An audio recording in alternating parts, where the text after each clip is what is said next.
Welcome to Through the Table podcast with JL, Brian, and Russ. Ladies and gentlemen, welcome to the podcast. I have Professor Russ and Brian, and I myself am JL. The real JL. The real JL, the only one that's out there. What is this podcast called? Through the Table. That's right. Not sure if we can use that song. Actually, it's public domain. We can. Well, it's not public domain, but it's one of those, like Jeff Hardy's theme. Yeah, as long as we're not making money off it. Yeah. And we nobody wants to make money. No one likes money, no. No one wants to make money off anything. This is like Wayne's World. Oh my goodness, we're all This is very delicious. We're gonna all have Coca-Cola suits next. Yeah. Ask for more Coke. And I moved my desk. Well, not my desk. I moved to my desk. Is that in the basement? No, not yet. I have to Okay. clean it still.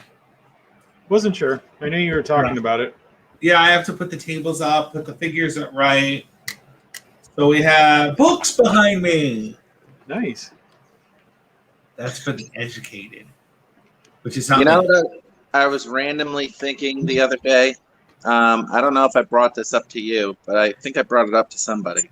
I was watching, I believe it was WWF Superstars weeks before WrestleMania 10. So, I remember. I got through like 15 because they just went like super quick. And at one point, Stan Lane was on the commentating desk with Vince, but then it changed to Raven, but who obviously wasn't Raven. Yeah, it was Johnny Polo. Johnny Polo. But the same episode? No, a couple episodes. Okay. I think what happened was they would occasionally go to JR in the studios kind of thing and talk about like a match coming up, and JR would like talk to Crush or Macho Man like every week about their WrestleMania 10 match. Like Crush had like so much TV time on Superstars, it was crazy. And so then all of a sudden JR disappeared, and then Stan Lane, who was all happy being with Vince on Superstars, was just now in the JR position, and he was all like, you could tell that he was mopey because he wanted to be out and do that. And Johnny Polo was now with Vince. Mm-hmm. But what I was thinking was that, like, I wish that one of us someday gets an interview with Raven, because the stories he must know working with Vince that closely must be crazy. Well, you got to think he also, not only did he work for WWE, he worked for ECW, of course. Mm-hmm. He worked for WCW. He worked for all the territories. The only Impact, TNA, Ring of Honor. He didn't work for AEW, and it's the only wrestling figure he doesn't, and a company he doesn't have a wrestling figure for. So, tip of the hat.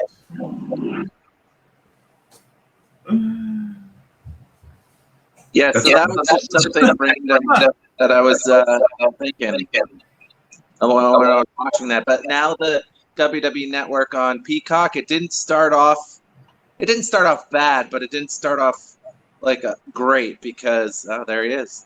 It didn't start off great because they have to like upload so much material. Right. But they're apparently doing it because they keep adding some good stuff. So whoever they have working that is doing their job, even though WWE is losing a lot of jobs right now. Yes, they are. Peacock is handling it themselves. They're getting the footage and they're posting it. The only thing I really wish they would post, and I know I'm the only person to say this, I want to see some Thunder. I want to see some Nitro. I think Nitros are on there, but I think I want to see. I think Saturday Night, old Saturday Night, I just saw was on there, and also but no Thunder yet. It'll get I'm, there. I'm Yeah. dying for Shotgun Saturday Night. They didn't even have that on the WWE Network. No. I think they had clips here and there and Right. on their clip shows and stuff like that, but Mhm. there's been no. And I always thought that like if NXT gets another show or something like that, they should reintroduce Shotgun Saturday Night because NXT keeps reintroducing Halloween Havoc, and next month they're going to have In Your House again. That Right. we need Shotgun Saturday Night back. I agree. I like the name Shotgun Saturday Night. I like the way it was formatted originally, not the later episodes where it was like just became like an episode of Jacked or Metal or whatever it was. Right. But Shotgun Saturday Night, that was awesome. When Triple H got tombstoned on the escalator by the Undertaker, that was impressive. That he, Definitely. All the different venues they put them in was really cool too, like nightclubs and bars and all sorts of places like that. right. It was pretty impressive. Mhm. But that one was the best one, being at Grand Central Station for sure. Yeah, I like Can't beat that. that one. Format. That's how that might be the next wave. Maybe that'll be the way to combat AEW in some ways. Make a different sort of formatted show. And I'm not talking about cinematic matches. I'm talking about going back to the people. Well, Vince has to okay everything, so he'd have to okay it. Yeah. And it's going to be interesting to see like all these changes with all the firings and the new guy that was working in Hollywood that's now coming in to kind of like rework whatever his vision of the WWE is going to be. So it's going to be interesting to see what they do, because obviously they want to be on Fox, they want to be on all these shows here, there, and everywhere. They probably want Roman Reigns to like deliver somebody an Oscar, like stuff like that. Yeah. So like it's going to be interesting to see where they take things. They like putting the entertainment in World Wrestling Entertainment. They definitely do. Although I read that Vince doesn't like calling it World Wrestling Entertainment anymore. But it's just Really? What's he going to change the name again? No, it's just WWE. That's it. It's He doesn't like to say it out. Yeah, I don't know if that's correct or I misread it somewhere, but that's if someone wants to tell me I'm wrong, I'll believe it. I haven't heard it, so who knows? Yeah. Oh well. So I heard John Cena got into a bit of a pickle? Yeah, it's very interesting. I just one person that's supporting him is JBL. I don't know if you saw JBL's tweet, but one person that is kind of not necessarily not supporting him is CM Punk, and he kind of joked about the situation. But basically the situation, which I don't really know much about myself, is that he was in an interview because Fast 9, he's in Fast 9, and he has learned Chinese over the years because of just loving being in China and being in a movie that's going to come out with Jackie Chan. But John Cena just learns Chinese at 40 years old, which is insane in the first place. But as he was getting interviewed, he said that Taiwan was a country, and there's a whole political thing. The political landscape there is crazy. Yeah, that where saying that in China is like saying, Hitler is cool, or it's like it's a big thing there in China, right? Mm-hmm. Yeah,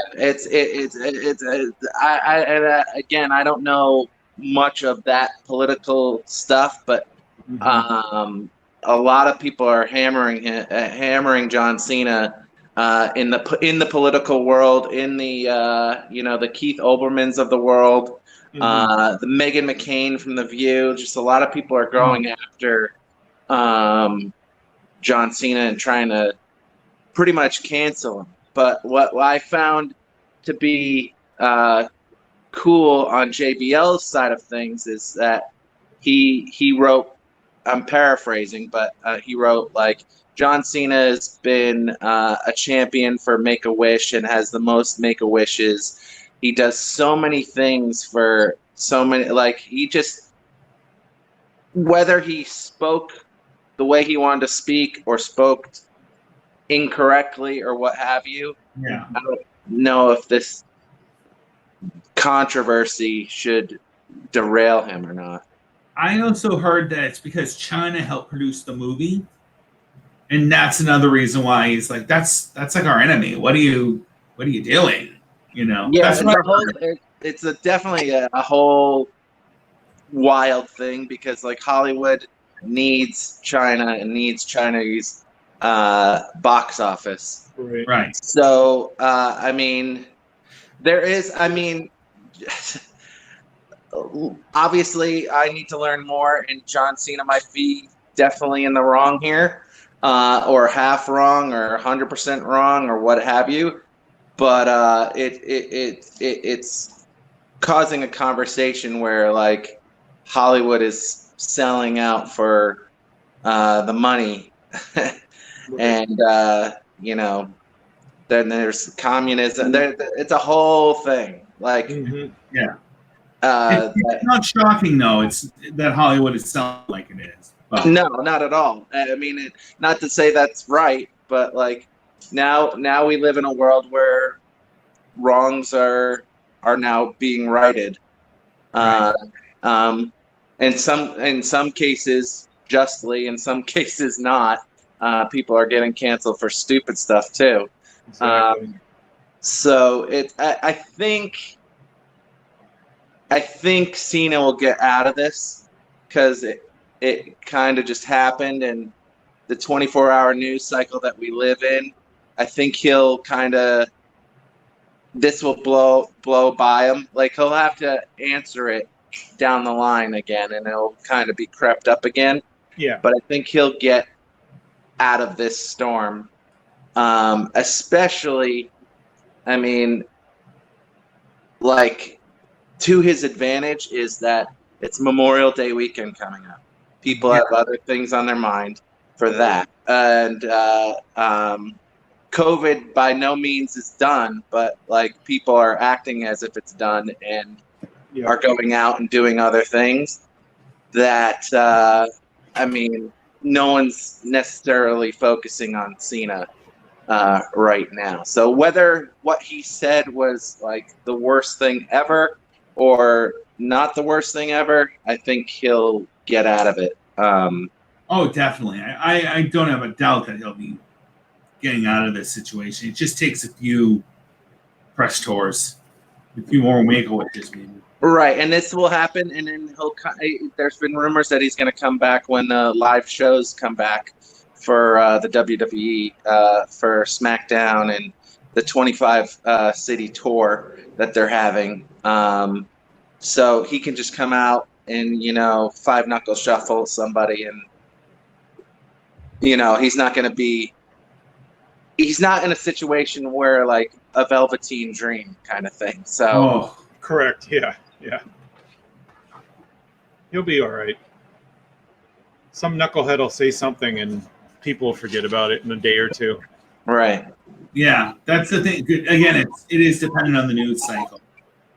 Totally.